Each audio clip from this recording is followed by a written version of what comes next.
श्लोक परिपाठ सादर करीत आहोत। श्लोक हे आपल्या संस्कृतीचे आणि अध्यात्माचे प्रतीक आहे। श्लोक मनाला शांती देतात आणि सकारात्मक ऊर्जा देतात। असाच एक सुंदर श्लोक सादर करण्यासाठी येत आहे संस्कार मी सलोनी। सर्वांनी हात जोडून माझ्या पाठोपाठ श्लोक म्हणावा। आत्मनोपदोषेण बध्यन्ते शुभसारिका बकासरत्न बध्यन्ते मौनं सर्वार्थ साधनं जसा स्विच शरीरासाठी आवश्यक असतो तसा स्विचचा देखील मनासाठी आवश्यक असतो।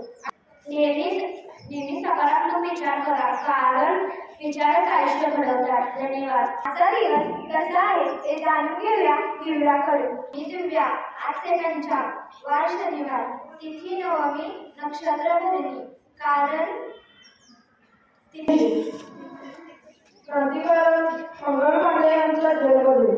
आजचे चिंतन। प्रत्येक दिवस एक नवीन संधी घेऊन येतो। प्रत्येक सकाळ आपल्याला एक नवीन सुरुवात करण्याची संधी देते।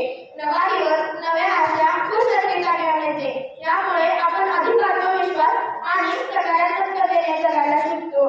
जुने अपयश बाजूला ठेवून यशासाठी नव्याने प्रयत्न करू शकतो।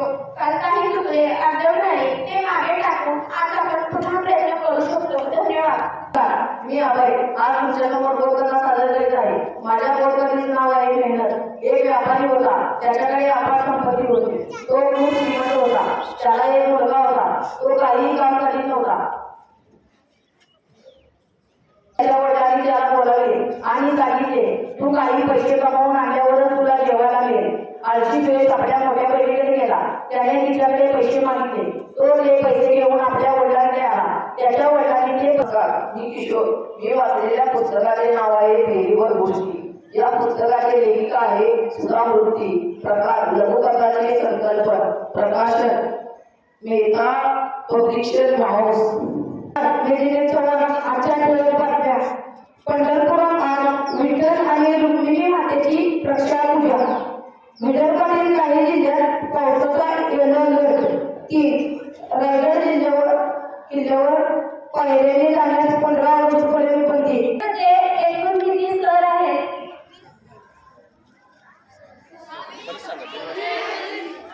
लिपीचे काय नाव आहे? मराठी भाषेचे लिपीचे काय नाव आहे? उत्तर बरोबर आहे, देवनागरी।